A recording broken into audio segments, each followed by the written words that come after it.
Continuamos con más de Hola El Salvador y como todos los lunes nuestra sección de migración junto a Heriberto Rivera. Heriberto, ¿cómo está? Buenos días, Ana Yancy, bastante bien, gracias a Dios. Lo Espero que estamos, ustedes estén bien.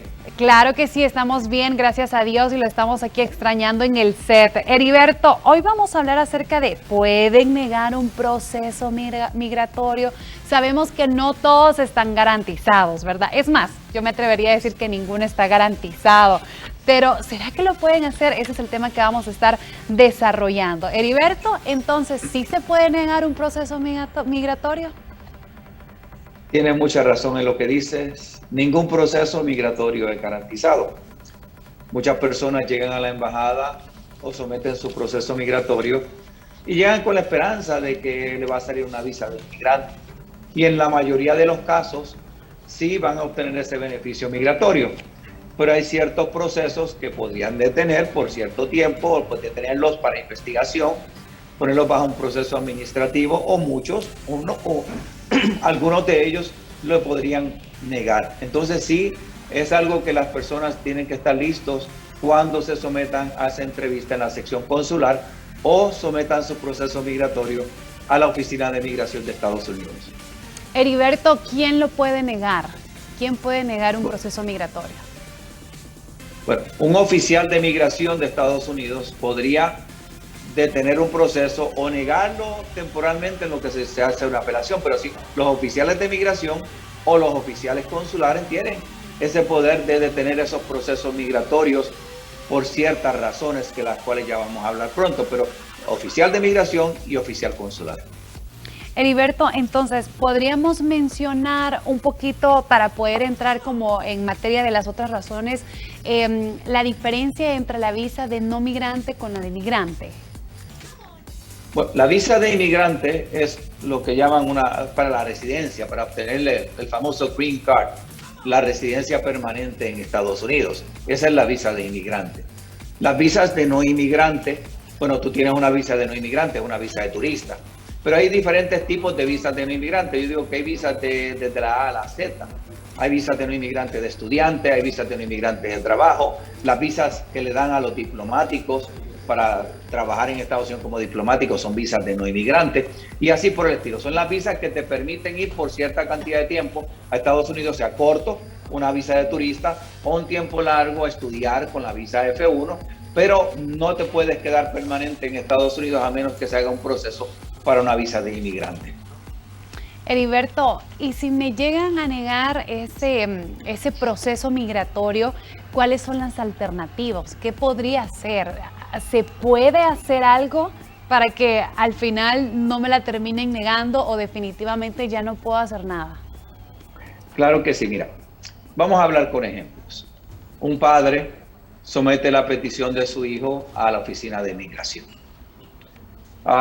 Es un proceso a largo tiempo, pero digamos a los 2 años, que ahorita tengo un caso similar, comienzan a verificar ese proceso migratorio para ver si llena todos los requisitos y tiene todos los documentos necesarios. Al verificar la partida de nacimiento, el oficial de migración se da cuenta que hubo un registro muy tarde. O sea que el joven que está peticionando, este señor o esta señora, lo registraron 4 años después de que nació. En ese momento el oficial consular va a detener ese proceso y le va a enviar una correspondencia a ese peticionario solicitando evidencia, cuestionando por qué hubo un registro tardío. Y le pide evidencia que demuestre que hay una relación legítima entre padre e hijo o padre e hija. Ahí ya la persona tiene que empezar a buscar qué ha sucedido, por qué ese registro tardío, le piden documentación, si mantuvo relación con su hijo durante esos años, le enviaba remesas, hay fotos de cuando nació, declaraciones juradas de personas que los conocen, le piden cierta evidencia o hasta podrían solicitar una prueba de ADN. Un caso que tengo recientemente es peculiar porque la madre peticionó a su hijo, pero cuando lo sometieron llevaba una partida de nacimiento que fue registrada 19 años después. Al platicar con la madre me doy cuenta que el padre reconoció al hijo a los 19 años y le solicité le pregunté si ella lo había registrado cuando nació ella sola, ella como soltera, y dijo que sí, pero esa partida la habían cancelado. Entonces le digo, consiga copia de esa partida para demostrarle a migración que usted lo registró en la SED, aunque posteriormente hubo un reconocimiento del padre y se emitió una nueva partida de nacimiento.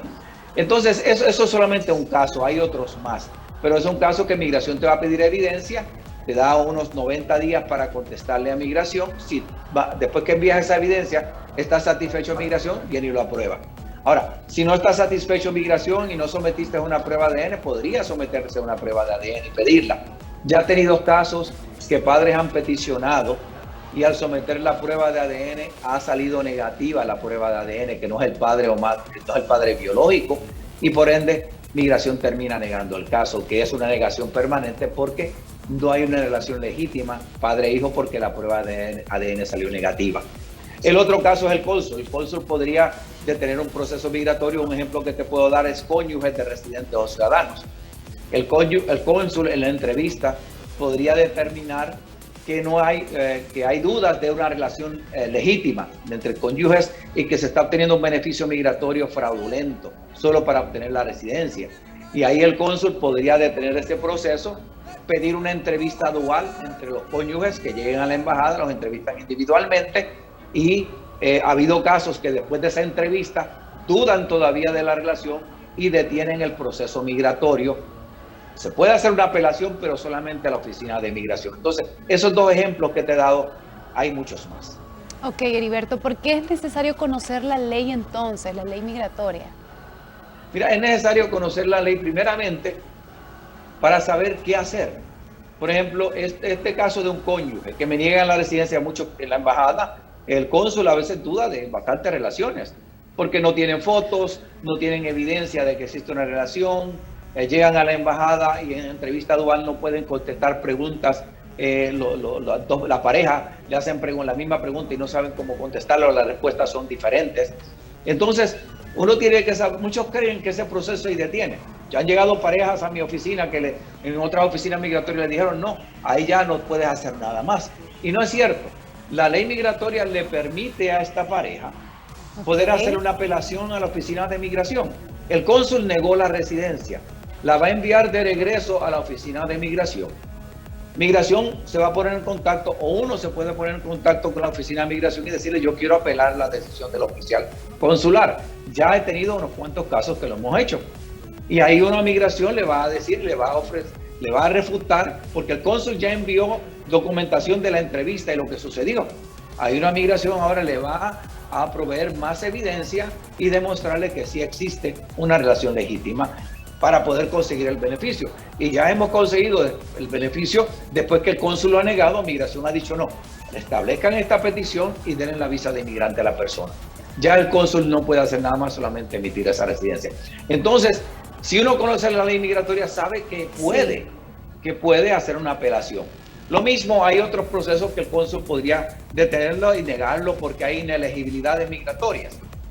Y hay inelegibilidades migratorias, ya hemos hablado en el SED, en los programas anteriores, inelegibilidades que pueden ser permanentes y otras que no. Entonces, si uno conoce la ley migratoria, podría decirle a la persona, mira, aquí podemos hacer una apelación basada en cierta ley migratoria o, lo siento mucho, pero si tú tienes una inelegibilidad que es permanente, ahí no puedes hacer nada más, tu proceso no sigue. Sí, es que a veces me imagino que se ponen nerviosos, ¿verdad? Y ahí es donde fallan en algunas preguntas, en algunas respuestas. ¿Cuánto duraría entonces, Heriberto, ese proceso de apelación? ¿Se puede apelar inmediatamente o hay que dejar algún tiempo? Hay que permitir un tiempo, porque la embajada americana, el cónsul, digamos, negó una residencia basada en una relación. El cónsul va a enviar esa correspondencia y ese caso de regreso al Centro Nacional de Visas. Y el Centro Nacional de Visas ya lo envía a Migración. Eso puede tardar unos cuantos meses. Migración lo recibe y Migración va a ponerse en contacto con el peticionario y le da 30 días para poder apelar.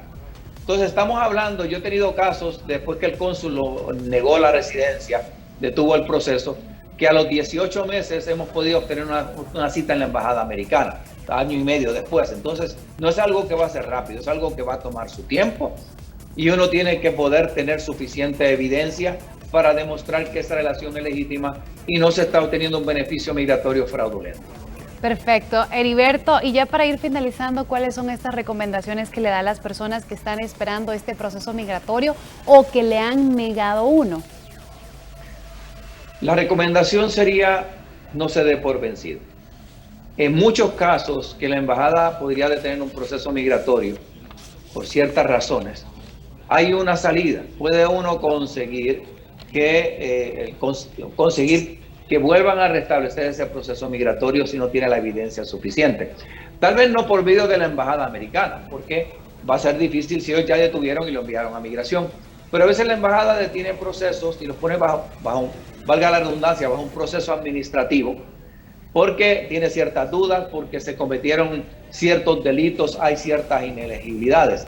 Muchas personas ya no hacen nada más y creen que el caso terminó allí. Y no es cierto. Le recomiendo a las personas, si han detenido su caso, mantenerse en contacto con la sección consular, ver qué sucedió. Esa correspondencia, a veces le dan la correspondencia y no saben leerla, no saben qué hacer. Entonces, ya olvidan de su caso, ya la embajada, aunque le dio oportunidad de seguirlo, de hacer algo posteriormente, no lo hace, y pasa el año, y llega 2 años y ya el caso lo cierran. Entonces, que si la embajada le ha detenido el caso por ciertas razones, que insistan, que se comuniquen con la sección consular, que busquen una persona que conozca la ley migratoria para que los pueda ayudar a ellos a ver si se puede resolver su caso y esa inversión que se hizo la puedan recuperar. Y lo mismo con la Oficina de Migración de Estados Unidos. Si ellos detuvieron un proceso migratorio por cierta razón, ahorita vamos a trabajar en un caso que Migración lo detuvo en 2019.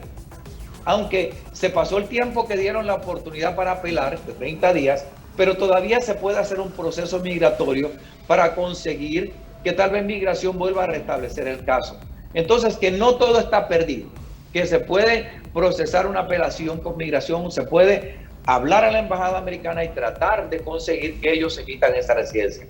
Hay que comprender que hay muchos casos también que tienen inelegibilidades permanentes y va a ser bien difícil o imposible conseguir ese beneficio migratorio porque la ley migratoria no lo permite. Perfecto. Heriberto, muchísimas gracias. Más adelante nos vamos a enlazar con usted nuevamente. Recuerde los contactos 2298-9685 o 2298-9686. También el WhatsApp 7920-0963 o 7736-4852. Y en redes sociales, Ayuda Migratoria. Así los puede encontrar. Heriberto, nuevamente, mil gracias. Con esto vamos a pasar a nuestro jardincito porque también nos tienen importante información.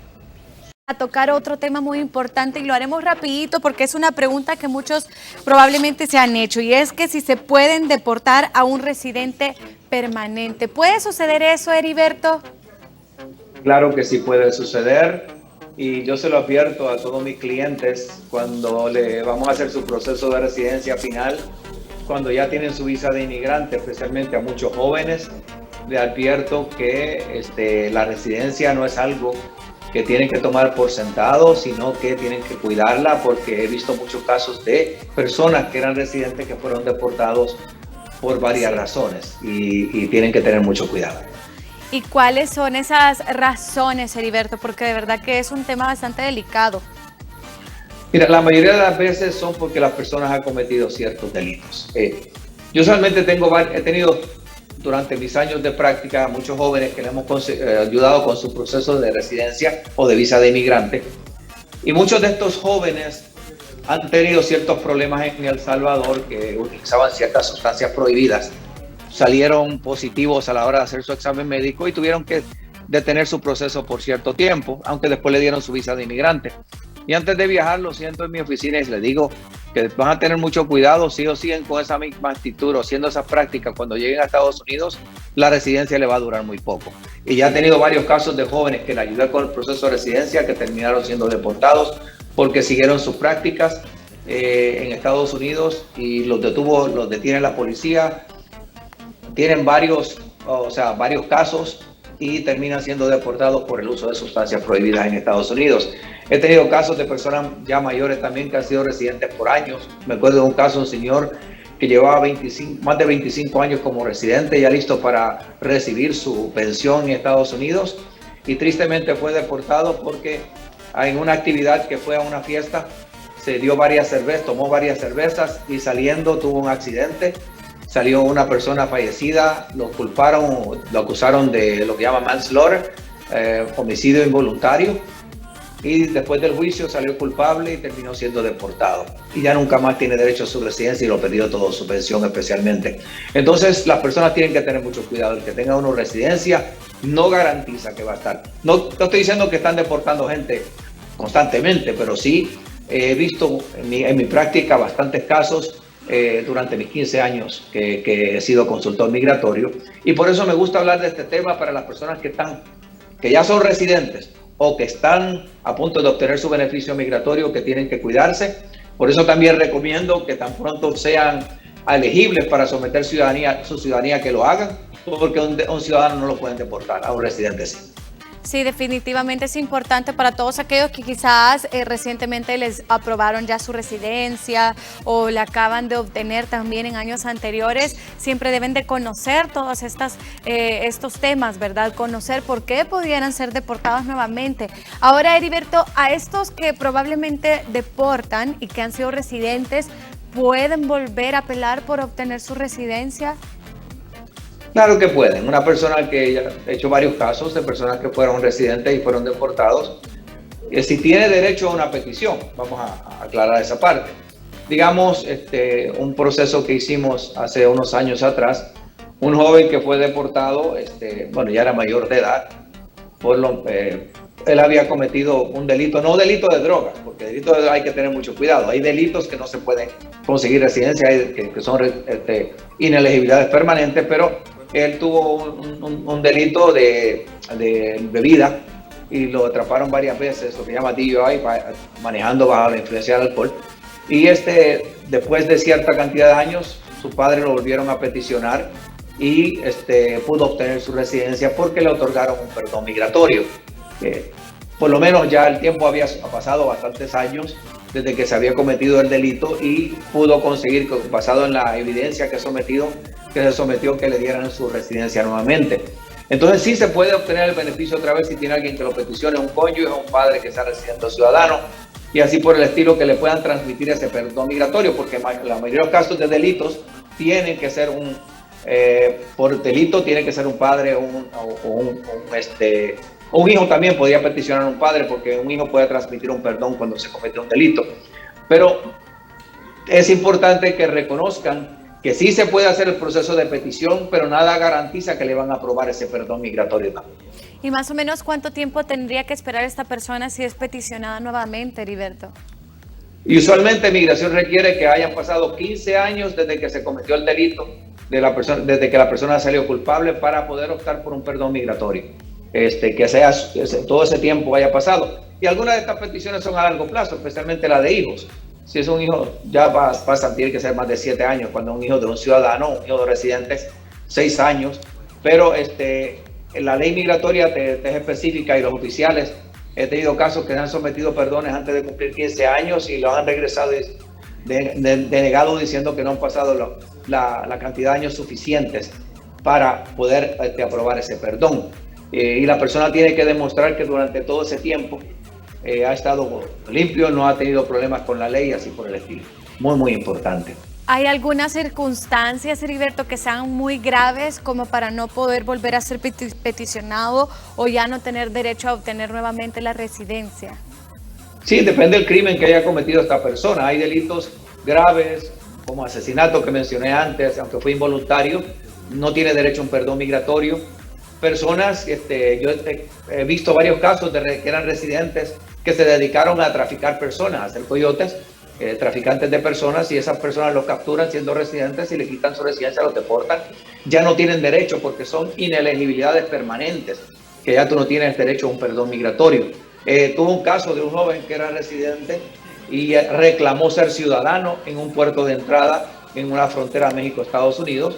El oficial de migración le preguntó cuál era su estatus migratorio. Él dijo ser ciudadano, cuando si no lo era. Eso es false claim of citizenship, reclamar ser ciudadano falsamente, y eso puede conllevar a que el oficial de migración te ponga esa inelegibilidad por haber reclamado ser ciudadano, y no tiene derecho a un perdón por eso. Entonces hay ciertas circunstancias o ciertas inelegibilidades que le pueden evitar a la persona obtener un perdón migratorio, y cuando llega a mi oficina le digo, ni sometan la petición, porque ese perdón no es aprobable, para que así no siga con un proceso y no se siga engañando. muchos le llenan los oídos. Yo no le lleno los oídos a nadie, le digo exactamente lo que puede suceder. Sí, no gastar, ¿verdad? Ese dinero por gusto. Así es. Heriberto, Así es, ya para ir finalizando, Heriberto, ¿qué recomendaciones le podemos dar a todas esas personas que recientemente se han convertido en residentes de los Estados Unidos y aquellas que en un futuro pues ya están a un paso de convertirse en residentes? El saber los deberes que ellos obtendrán y derechos también. Mira, es importante que uno que es residente permanente reconozca que esa residencia tiene que cuidarla bien, que no es garantizado que va a poder seguir permaneciendo residente si comete algún delito, que se cuide mucho para que así no le vayan a tener esos problemas. Muchos le ha costado obtener ese beneficio, mucho dinero, y también las familias terminan separándose cuando un padre o una madre tiene a su hijo y sigue con haciendo ciertas cosas que no debería hacer dentro de Estados Unidos, que paren de hacerlo para que así puedan seguir siendo residentes. Y a muchos les recomiendo también que si llega el tiempo de aplicar para la ciudadanía, que apliquen a ser ciudadanos, para que si en el futuro se tuvieran ciertos problemas, el cual de todos modos no deberían seguir haciendo ciertas cosas, pero que así no sea deportable. Si tienen algún problema con la ley, no lo puedan deportar porque ya son ciudadanos. Pero lo más importante es cuidar la residencia. No importa el tiempo que hayas pasado, si ingresas a Estados Unidos, reconocer que te tienes que someter a las leyes estadounidenses, que tienes que cuidar ese beneficio migratorio para no perderlo en el futuro. Esa sería mi recomendación más importante. Preste mucha atención, cuide su residencia. Heriberto, muchísimas gracias por esa asesoría migratoria como cada lunes. Esperamos tenerlo pronto ya con nosotros en el set. Y ya, hoy sí, ¿cuáles son sus contactos para que podamos hacer esas citas? Invito a las personas que se quieran comunicar con nosotros. Bueno, primero buscar nuestra página web www.ayudamigratoria.com.sb. Nos pueden escribir a nuestro correo electrónico ayudamigratoria@gmail.com. En nuestra página web puede conseguir información para conectarse vía Twitter, vía Instagram, buscarnos en Facebook, ahí está todo en la página web. Los teléfonos de la oficina 2298-9685, 2298-9686 o 2298-9330. Los invito a escribirnos un mensaje vía WhatsApp también si quieren información al 7920-0963 y buscarnos en Plaza Suiza en San Salvador, local LB25. Ahí atendemos, en la actualidad estamos atendiendo por cita debido a la pandemia, pero invitamos a las personas que nos llamen, coordinen su cita para poderle ayudar con cualquier tipo de problema migratorio que puedan tener, sea de petición, sea de perdón, sea para visa de un inmigrante, de turista, o renovar sus visas. Con todo gusto le podemos ayudar a las personas que estamos a la orden de todos. Muchas gracias, Heriberto, que tenga buen día. Igualmente a ti, Pamela, y agradezco por el espacio que me dan y les deseo un feliz día a todos los televidentes. A la orden. Así vamos a continuar nosotros con más de Hola El Salvador. Nos quedan unos minutos aún, así que les traemos buenas noticias luego de esta pausa. Reír, comer, bailar.